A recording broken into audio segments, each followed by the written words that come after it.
Hello, hello, and welcome to a new episode of Sylvia Knits Stuff. My name is Sylvia, I'm 36 years old, and I live right outside of Paris, France. And today we're starting another kind of vloggy video, like the last one that I put up. Hopefully it will not be over such a long time period, because the last one, I think it took me a month to get it done. But I put it up just a few days ago, so I'm happy that I'm already sitting down to film a little something so the projects don't get kind of out of control and too hard to wrangle. Today is May 28th and the vlog went up on, I think it was Tuesday, and I think the vlog went up on Monday and today is Wednesday. And right now I'm wearing my bubble v-neck crop, the pattern by Jessie that I knit quite a long time ago. It was one of my very first sweaters and I still love it. I think it's really cute. Sometimes I think about redoing the bind off because I did a Jenny's surprisingly stretchy bind off, but I think I would have to redo the whole neck ribbing because it's a little too tight and it pulls in a little too much, which is why I had to do a stretchy bind off, because when I did a regular bind off on it, the neck hole was so small. And so I did a stretchy one to make it a bit more wearable. But you know, maybe I'll knit another one someday. I do like the style and the pattern. Let's get into the knitting because that's what we're here for, right? In the last episode, I showed you my first Paulista Socks. So the Paulista Socks is a pattern that I will be putting up on Ravelry, I think probably by the end of this video.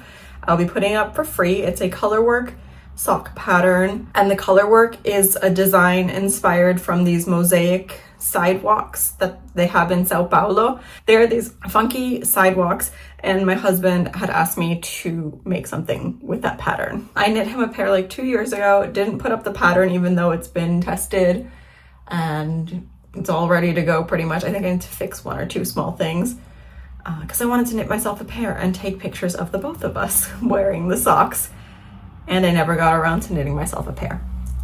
So I have the first sock finished here, and it's knit using Prue yarns. The main color is their sock yarn in the colorway Zen, which is like a gunmetal, but like a tonal, so it's not a solid color, it's different shades.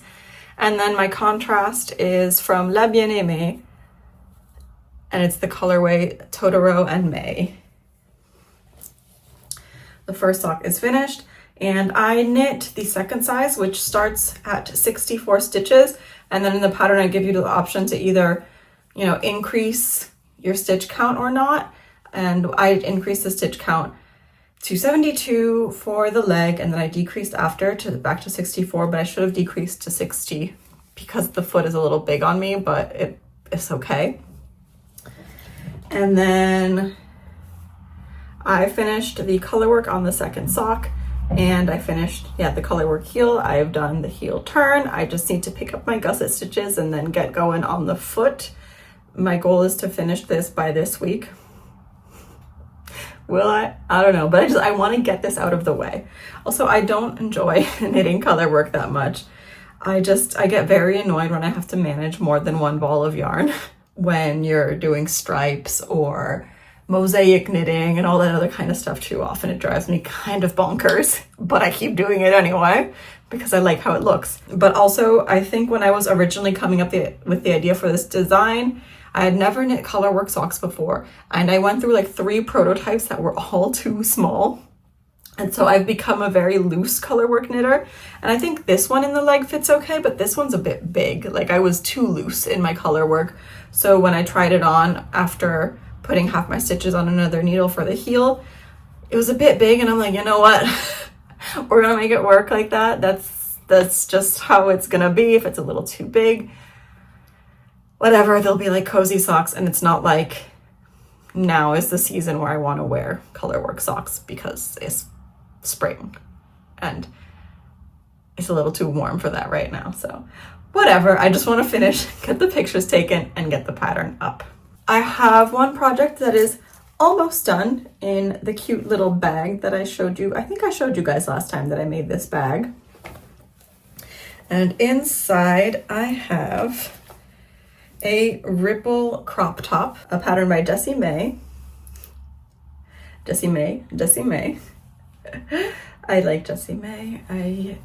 I went through a phase where I knit a ton of her patterns, and I haven't knit any of her patterns in a while, I think. But yeah, I've had this pattern in my Ravelry library for a long time actually, and for some reason I kept putting off knitting it.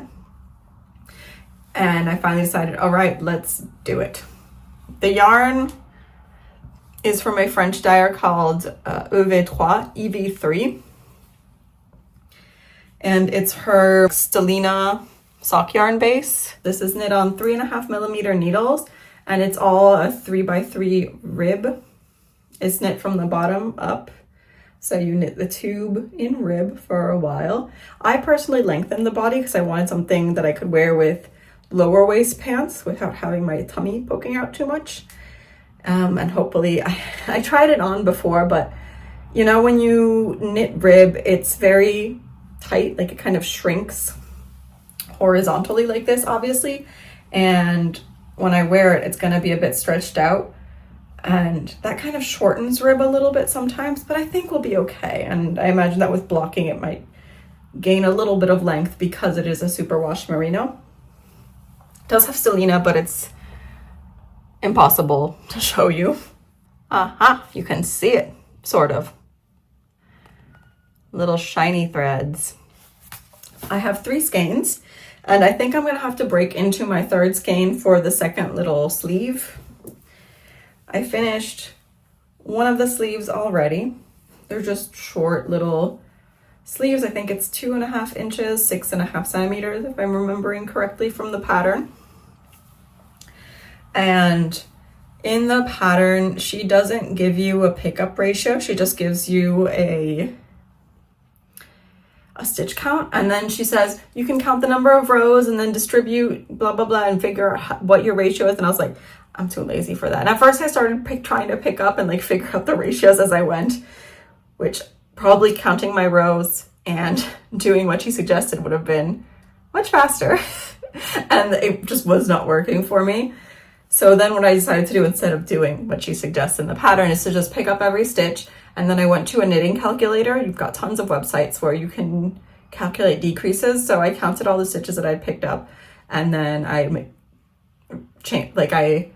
subtracted the difference of like, okay, so if I need to have 90 stitches for my sleeve and I currently have like 120 or whatever, how many decreases do I need to do? And the knitting calculator spits out the row of decreases for you. However, that was actually more challenging than expected because the knitting calculator, it just, it did it for me and it was fine. But the thing is, it was like K2 together, K1, K2 together, K1. And it was kind of a mind fuck because I had to do 3x3 ribbing while I was trying to keep track of my decreases, and I was reading something that was just saying knit, knit, knit, knit, knit, not knit, purl, and sometimes it was like K2, K2 together, K2 together, K1, and it was, I made a lot of mistakes. Did I learn from my errors? I mean, I think it eventually got a little easier as I went along, but I was very obsessive with making sure that I had done, 3 knits and 3 purls and then 3 knits and 3 purls, so it would be okay when I got to the end of the round. I bound off the second sleeve last night, and then today I picked up every single stitch around the armhole here for sleeve number 2. I'll be doing the same thing again, even though it was a headache because I want it to be the same on both sides. So I tortured myself on one side. I'm going to torture myself on the other side too. I didn't do a gauge swatch for this. I find that I'm usually pretty similar in terms of gauge with Jessie's patterns with her gauge. So I think it should be okay. I mean, I put it on and it fits fine, plus it's ribbing, so it's stretchy. I was worried that the neck hole would be a little too big, and right now it's fine, it's good. I just hope that with blocking, the sock yarn won't stretch out too much, because when I knit the outline tee, another Jessie pattern, it has a similar kind of V-neck opening, and also knit and fingering weight, 3.5 millimeters. Like when it was wet on my blocking mats, I could see that the neck hole had gotten enormous. It was a different yarn though, so hopefully it won't happen again. I had to thread elastic all around the neckline for the outline tee, and so whatever, you know, like there's a fix if this happens, but I don't want it to happen. And I also saw Holly, I think, Disco Stitch. She was one of the testers for this pattern back in the day, and there's a picture of her wearing hers, and the neckline is kind of big and it's falling off one shoulder, so it looks kind of like one shouldery, and I was like, that's not the kind of fit that I want, because that's going to drive me bonkers if it's constantly falling off my shoulders. So I decided to knit a size medium. I mean, it clearly still has, I think, positive ease on me, seeing as how big it gets when I stretch out this ribbing. And hopefully that will achieve the goals that I want. One skein got me from here to here, like this far. And then the second skein got me to where I am now. And I have this much left, so I'm gonna have to break into skein number 3. I didn't alternate skeins at all. I was like, you know what? It's kind of a tonally solid, so hopefully there won't be any big differences. I think the second skein was maybe a little lighter, but it's not much of a big difference. So next time I check in with you guys, this will for sure be done. And then I have a very special whip that I'm really happy and excited about. There's a little bit of a backstory too, because this is my own design.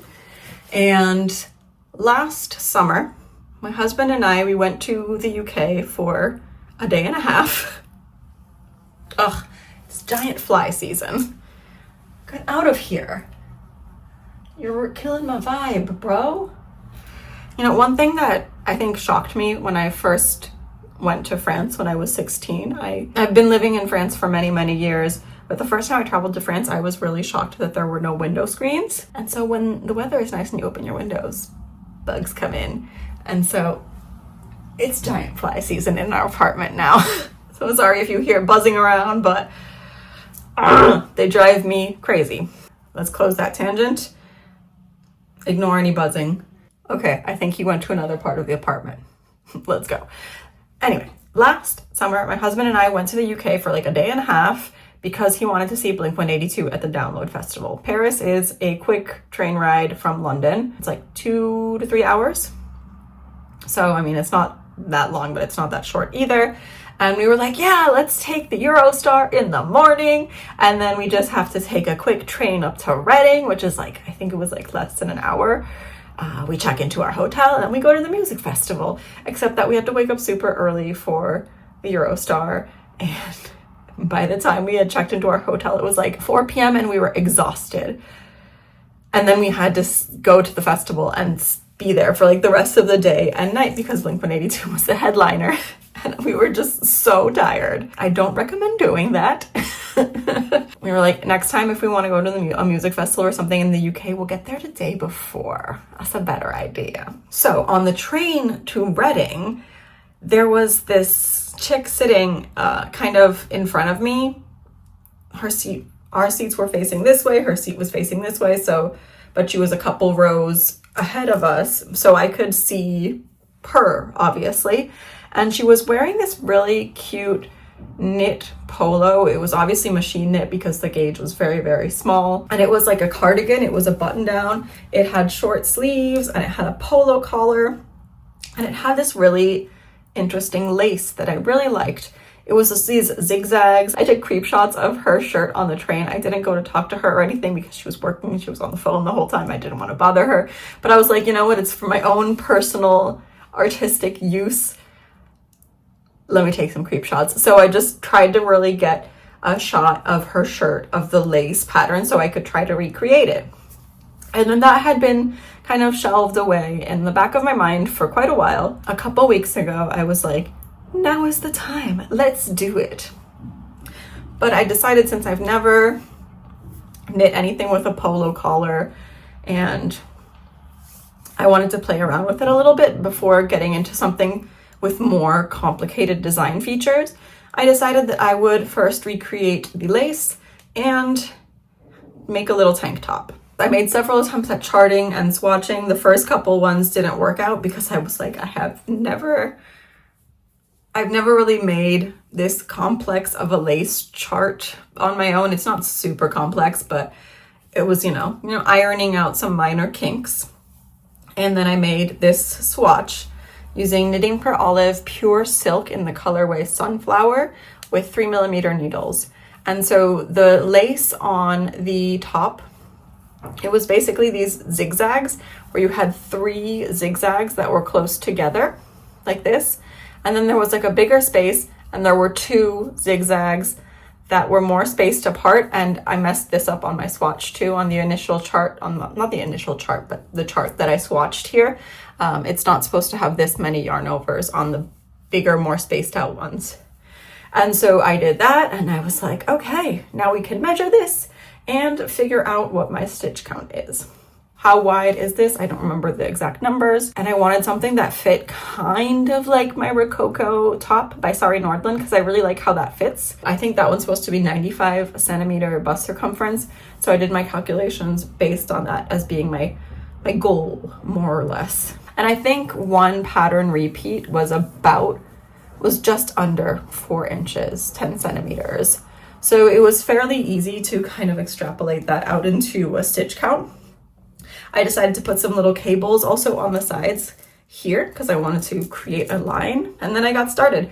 I decided I was going to knit it bottom up just because then I could just get started in the round and figure out the exact details of the front and back later. But I already had a vague idea. So these are my excellent sketches. I'm a terrible artist, like god awful. My idea was like, okay, we're probably gonna decrease out 1 repeat on this side, 1 repeat on this side, probably gonna do 1 full repeat of the chart. Oh, neighbors are making a bunch of noise and the cat has started meowing. Hopefully it's not too bothersome for you guys. My idea was to make a kind of like tapered trapezoidal shape in the front, so to decrease out a full pattern repeat on each side little by little. And then I was thinking of ending with a folded over kind of picot bind off and doing 2 yarn overs here and here in the front, and then doing it without yarn overs on the back, and then to knit a very long I-cord that I could then run through that part in the front and the back to create the straps that I could then like tie into a bow in the front. That's the idea. And let me show you what I have so far. It's actually almost done and I'm really happy. It's definitely been a bit of a learning experience. Like there are times that I've had to rip stuff out and redo it, but it's my first time creating a garment truly from scratch. So I'm proud of myself. There she is. As I said, I made a mistake. I made 2 mistakes in this swatch. Technically, I forgot to add the second more spaced apart V and I messed up the number of yarn overs. And so here you can see there are fewer yarn overs in these V's or chevrons or whatever than in these. Ta-da! And then I have these little 1x1 twisted cables, which I didn't really get them super even at the beginning and the end. I didn't know how many rows the body was going to be, so I wasn't sure if I would be able to have like an even look for the cables. Like here you can see that I crossed my cables and got I don't know how many rows in, whereas at the bottom I think I have like 9 rows before the cables are crossed. So this part here is longer than this part here, but it's a minor detail. I decided I didn't want ribbing, but I didn't want it to roll too much, so I did a long tail cast on, and then I did 2 rows of purl stitches. So I think that should kind of flatten out nicely with blocking. I did 5 pattern repeats on the front of the piece, 5 pattern repeats on the back. And then when I bound off for the underarms, I bound off my cable stitches basically. And now I'm working my decreases along here with an I-cord. I was worried about the row gauge with the I-cord because it like slipping stitches and doing something like an I-cord, it can kind of shrink your row gauge and make things kind of tight. And so I've just been trying to keep my I-cord stitches very loose when I knit into them, and I think it's working out pretty well. Pretty happy about that. The front is well on its way. I tried it on earlier today to see if it's looking okay, because I was like, ooh, is the front gonna be too wide? Because I was holding it up to myself kind of like this, but I put it on and it looked fine actually. And even though it's knit on 3mm needles with all the yarn overs, it actually gives it a pretty big stitch gauge, which makes it fairly quick to knit up. It's not a pattern that I think I'm going to write up because this is my very first attempt at making my own garment. I do not know how to grade it for other sizes, but if you're interested in the charts or in what I've done, everything is up on my Ravelry, which is linked below. I already did the 3 V's here of the chart, and then I just have to keep decreasing and I-cording and to do these charts, and then I'm going to go into my stockinette. I'm gonna do like the picot border where you knit stockinette and then halfway you do yarn over and knit 2 together, and then you fold it over. Obviously with some yarn overs in the middle, I need to figure out where exactly to put those. I think this one should also be done pretty quickly. I'm so excited to wear it. I'm so excited. I'm gonna stop talking now and I'll check in with you guys next week, maybe. Bye. Hello. So it is the next day and I finished the top yesterday. I threw it in a blocking bath right after finishing it. I let it dry kind of overnight and today during the day. And here she is. I like the ease. I think it fits well, but I wanted to make it kind of long so I can wear it with lower rise things. Also, please ignore the mess here. And if I pull this skirt down to below my belly button, that doesn't really work. I mean, kind of, but I like the neckline. It's not too big like I was worried about. Oh yeah. Somewhat successful with the neckline. Just would have liked it a wee bit longer, but you know, maybe if I pull at it, it kind of works.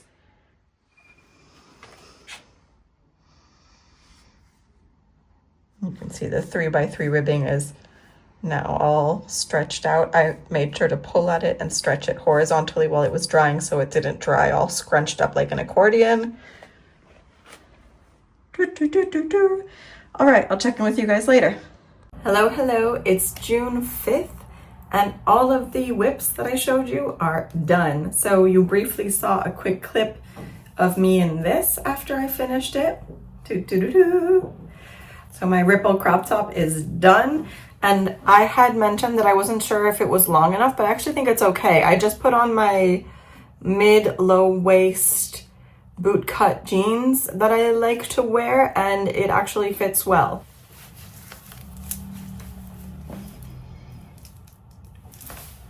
Perfect. Also, if you watched my vlog, this is the Rimmel gel like nail polish that I bought. I've been wearing it for like 4 days and it has chipped, but not that much. I also finished the Paulista socks. I already blocked them, wove in the ends and all of that. They need to be photographed. I washed and depilled my husband's pair so I can take pictures of us together wearing them. So his look like new now. His are knit in Socks from Coop Knits in the colorways Radon, I think, for the purple, and I don't remember the beige. What I'll do is once I take the pictures today, I will insert them like right here in the video.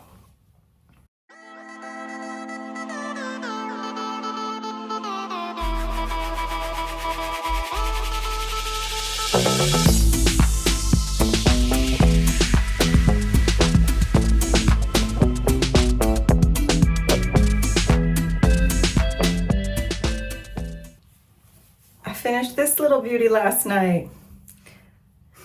My dreams all came true. She's so cute. So everything kind of turned out perfectly, honestly. I did the picot edging. I ran an I-cord through it. I tied a bow. Because I was a little bit worried of how high this came up on the front, I decided to do the back lower, so it only has half of the chart. It doesn't have the more spaced out chevrons or V's, and so it can actually be worn either with this in the front or with this in the front.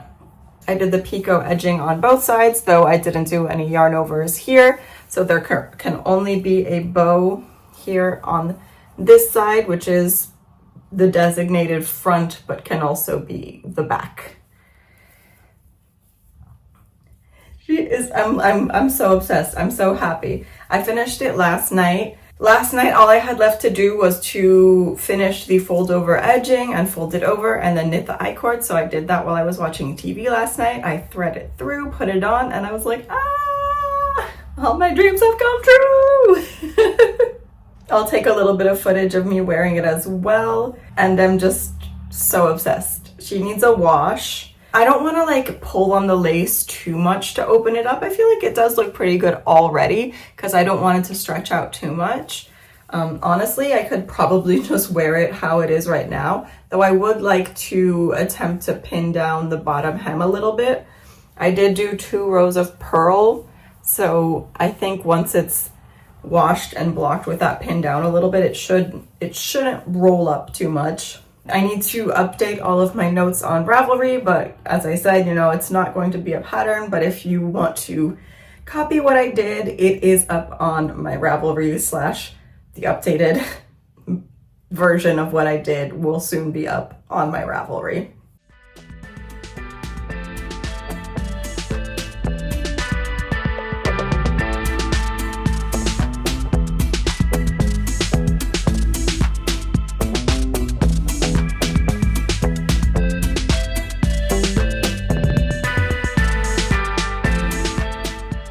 Oh yeah, and I totally forgot to say, so today is Thursday, it's June 4th, I did say the date. I will be putting up the pattern for the Paulista Socks tomorrow on Friday. If I get this video edited before then, I'll put the video up before. If not, it'll be up during the weekend or on Monday or something along those lines. So the pattern will already have been out, but I will talk about it on my Instagram and all of that stuff too. And since I finished my projects, I cast on 2 new ones that I can show you guys. There's one that needs a little bit of frogging and one that I'm quite unsure about.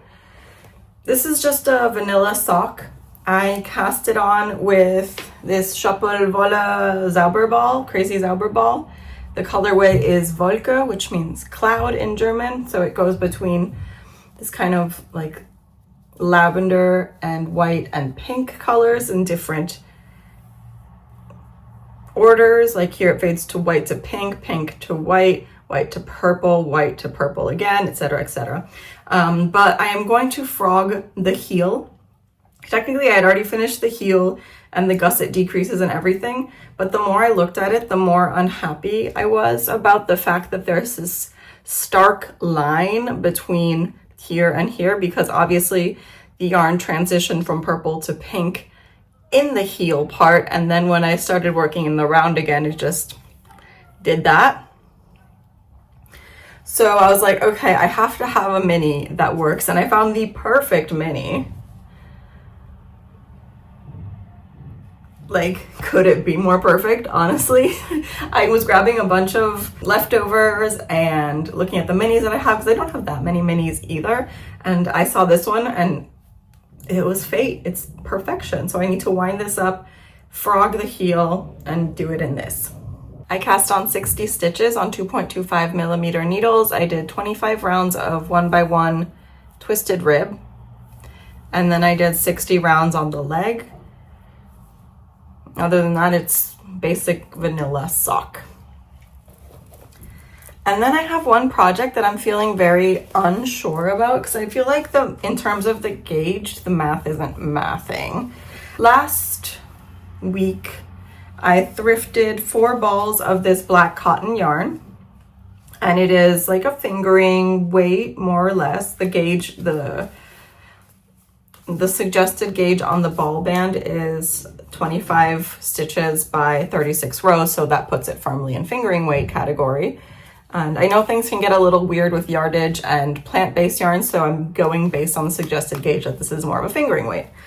And I cast on Jessie May's Totally Tank Top, which is knit on 3.25 millimeter needles. I cast on the size large, and I'm a little worried because I started knitting this, and I was like, whatever, I'll just start knitting and use my back piece as the gauge swatch. And so it has a stitch gauge of, I don't remember what exactly, I don't think I'm not far, and the row gauge is 28. And so I checked my row gauge and it was at about 30. So I'm like, okay, I think that's acceptable. But then there was something that wasn't really making any sense to me, like the math was not mathing. You start off where you cast on for the back, and it's like back here, this part here, and it's a racer back tank top. You cast on and then you do short rows to lift this part up for the back top of the neck. Obviously it's not going to be like this. You cast on, you do your short rows, and then you do some decreases. I think that's what it is. You bring it in here. For my size, you repeat 4 rows 4 times with increases, where you increase one time in those 4 rows. So that means it's a total of like 4 times 4 is 16 plus like the 2 rows maybe we did here. So let's say there's 18 rows. And then you have, for the size large, you have to knit 24 rows of stockinette. And she says at the end of that, from the center back, it should measure 9 centimeters or like 3.5 inches. But thinking about the row gauge, that doesn't make any sense. Like 24 plus 18 is 46. 24 plus 18 is 46. And if your row gauge is 28 rows equals 10 centimeters or 4 inches, 46 rows is not going to equal 9 centimeters or 3.5 inches. So the math is not quite mathing to me, but I figure my gauge is okay. So I'm going to keep going, but I'm a little bit worried because I saw at the end of the back section, she says like the total back should measure 19 centimeters or like, I don't know, like 10 inches or something. And I already have 19 centimeters here. So I'm just really confused about the math of this pattern, honestly. I'm not sure if it's going to work out. Like you can see, this is obviously not my back because I have boobs, but it's already to the under armpit area. So I'm like, what is going on? Have I completely misunderstood something? I don't know. I'm gonna keep going, but I think this may be a frog job. And that's all I have for you guys today. If you made it to the end and you want to let me know, you can leave me a cheese emoji because the oven just beeped and we have fresh pão de queijo, which are Brazilian cheese balls made with tapioca flour. And I'm gonna go eat some of those. So leave me a cheese emoji in your comment. Let me know what you're working on, or like, have you knit this totally tank top? Do you understand what is going on with this row gauge situation? Because I sure as hell don't. Don't forget to like the video, subscribe if you haven't subscribed yet, and have a great day. Happy knitting and see you later. Bye.